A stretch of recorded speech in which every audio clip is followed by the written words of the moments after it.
आज का आजाद सिपाही अखबार आपने पढ़ा क्या? पढ़ते रहिए अपना लोकप्रिय दैनिक अखबार आजाद सिपाही। नमस्कार, आजाद सिपाही के प्राइम बुलेटिन में आपका स्वागत है। मैं हूं मनीष सिंह। आज की प्राइम की खबरें कुछ इस प्रकार हैं। 9 मार्च से होगी मैट्रिक और इंटर की परीक्षा, 7.5 लाख परीक्षार्थी होंगे शामिल, मई में जारी होगा रिजल्ट। बाबूलाल के दल बदल मामले में झारखंड विधानसभा ने सुप्रीम कोर्ट में याचिका दायर की। विधानसभा अध्यक्ष के न्यायाधिकरण में चल रहा है मामला। युवती की दुष्कर्म के बाद हत्या मामले में रांची में बवाल, आक्रोशितों ने रोका सीएम का काफिला। रेप मामले में सीनियर अधिकारियों की पहल पर ओरमांझी में एफआईआर। जमीन घोटाले की जांच पहली बार करेगी सीआईडी। रांची, देवघर, धनबाद और हजारीबाग के मामले की जांच की तैयारी पूरी। अब आइए सुनते हैं खबर विस्तार से। झारखंड एकेडमिक काउंसिल की ओर से मैट्रिक और इंटरमीडिएट की परीक्षा की तिथि की घोषणा कर दी गई है। इस बार 18 दिनों तक यह परीक्षा चलेगी। 9 मार्च से परीक्षा शुरू होगी और 26 मार्च को समाप्त हो जाएगी। जैक अध्यक्ष अरविंद सिंह ने बताया कि कोविड के कारण इस बार 1 महीने की देरी से परीक्षा का आयोजन किया जा रहा है। बताया कि कमेटी के सभी सदस्यों की सहमति से यह निर्णय लिया गया है। इस बार दोनों सिटिंग में परीक्षा का आयोजन किया जाएगा। मैट्रिक और इंटर में लगभग 7.5 लाख विद्यार्थी हिस्सा लेंगे। उन्होंने बताया कि बोर्ड की परीक्षा समाप्त होते ही अप्रैल में 8वीं, 9वीं और 11वीं की परीक्षा का आयोजन किया जाएगा। संभवतः मई में रिजल्ट की भी घोषणा की जा सकती है। जैक अध्यक्ष अरविंद सिंह ने बताया कि परीक्षा में कोविड के नियमों का सख्ती से पालन किया जाएगा। परीक्षा संबंधी दिशा निर्देश 1 सप्ताह के भीतर जारी कर दिया जाएगा। परीक्षा से पहले हर जिले के पदाधिकारियों को प्रशिक्षण दिया जाएगा।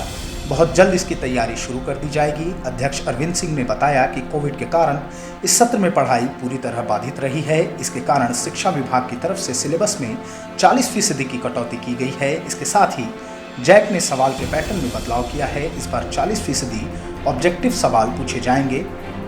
लॉन्ग क्वेश्चंस की संख्या को भी कम किया गया है। भाजपा विधायक दल के नेता और झारखंड के पूर्व मुख्यमंत्री रहे बाबूलाल मरांडी से जुड़े दल बदल के मामले में झारखंड विधानसभा ने सुप्रीम कोर्ट में याचिका दायर की है। इस मामले में झारखंड हाईकोर्ट ने बाबूलाल मरांडी को राहत दी थी। इसके बाद झारखंड विधानसभा ने सुप्रीम कोर्ट का रुख किया है। पूर्व में दल बदल मामले में विधानसभा अध्यक्ष की ओर से जारी नोटिस पर हाईकोर्ट ने रोक लगा दी थी। मामले में हाईकोर्ट से आदेश आने के बाद बाबूलाल मरांडी की ओर से भी सुप्रीम कोर्ट में कैविएट याचिका दायर की गई है। दरअसल झारखंड हाईकोर्ट ने बाबूलाल मरांडी के खिलाफ विधानसभा के न्यायाधिकरण में होने वाली सुनवाई को अगली तिथि तक स्थगित रखने का आदेश दिया था। कोर्ट ने विधानसभा अध्यक्ष और राज्य सरकार को नोटिस जारी कर जवाब भी मांगा था। 13 जनवरी तक इनको अदालत में अपना जवाब दाखिल करना है। Chief justice doctor Ravi Ranjan और जस्टिस एसएन प्रसाद की अदालत ने सिर्फ बाबूलाल मरांडी के मामले में सुनवाई का आदेश पारित किया था।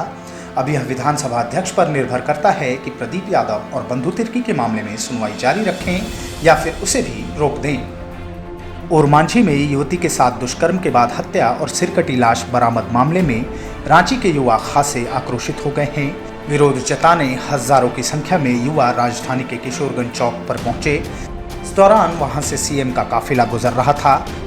आक्रोशितों ने सीएम का काफिला रोकने की कोशिश की, जिसमें काफिले का पायलट वाहन भीड़ के चंगुल में फंस गया। इस दौरान किशोरगंज चौक पर मौजूद ट्रैफिक पुलिसकर्मियों ने किसी तरह स्थिति को संभालने का प्रयास किया। बेकाबू भीड़ उनके नियंत्रण से बाहर होती दिखी। बाद में काफ़ी मशक्कत के बाद सीएम के काफिले को किशोरगंज चौक से किसी तरह बड़ा तालाब की ओर भेजा गया। दरअसल रांची के ओरमांझी में पुलिस ने रविवार को जीराबाग गाँव के पास स्थित जंगल से युवती की सिरकटी लाश बरामद की थी। युवती का सिर खोजने के लिए दिन भर पुलिस छानबीन करती रही, लेकिन पता नहीं चल सका। युवती के शरीर पर कपड़े नहीं थे। ओरमांझी पुलिस का कहना है कि आसपास के लोगों को मौके पर बुलाकर शव दिखाया गया, लेकिन कोई सुराग नहीं मिल पाया। रामगढ़ कॉलेज की छात्रा के साथ हुए यौन उत्पीड़न के मामले में आखिरकार ओरमांझी पुलिस ने आरोपी शिवम कुमार के खिलाफ एफआईआर दर्ज कर लिया है। सीनियर अधिकारी के निर्देश पर एफआईआर दर्ज हुआ है। पीड़िता मामला दर्ज कराने के लिए अधिकारियों के यहाँ चक्कर लगा रही थी। ओरमांझी के थानेदार तो पीड़िता से ही रेप के प्रमाण मांग रहे थे। ओरमांझी थाने में पीड़िता के बयान पर कांड संख्या पुलिस ने सोमवार को कॉलेज छात्रा की मेडिकल जांच कराई है। उसका मजिस्ट्रेट के सामने बयान भी कलमबद्ध होगा।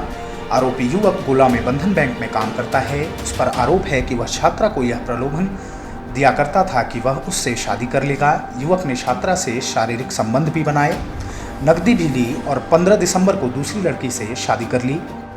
आज़ाद सिपाही में खबर प्रकाशित होने के बाद भाजपा नेता प्रतुल शाहदेव सामने आए। उन्होंने इस पूरे मामले पर ट्वीट किया और इस पूरे मामले में रांची पुलिस से कार्रवाई की उम्मीद जताई। उनके ट्वीट का जवाब भी मिला। अब प्रतुल चाहते हैं कि इस मामले में थानेदार पर भी कार्रवाई हो। झारखंड में हुए कुछ बड़े जमीन घोटाले की जांच जल्द सीआईडी शुरू करेगी। सीआईडी से उम्मीद इतनी बढ़ी कि अब जमीन घोटाले की जांच भी इस विभाग को सौंपी जा रही है। मूलतः अपराध अनुसंधान विभाग में अपराध से जुड़े मामलों की ही जांच होती है।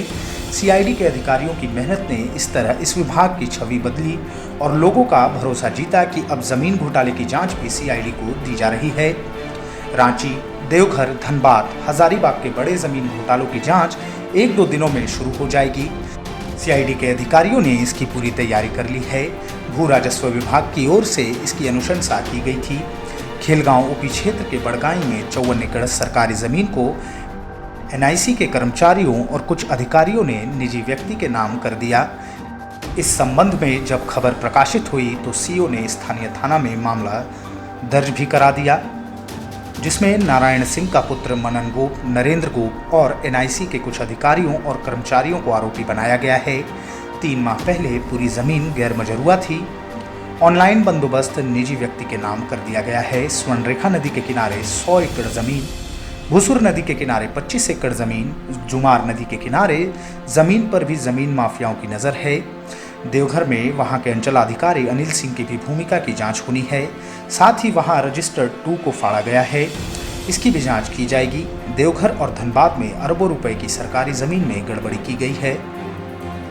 इसी तरह की गड़बड़ी हजारीबाग में भी की गई है।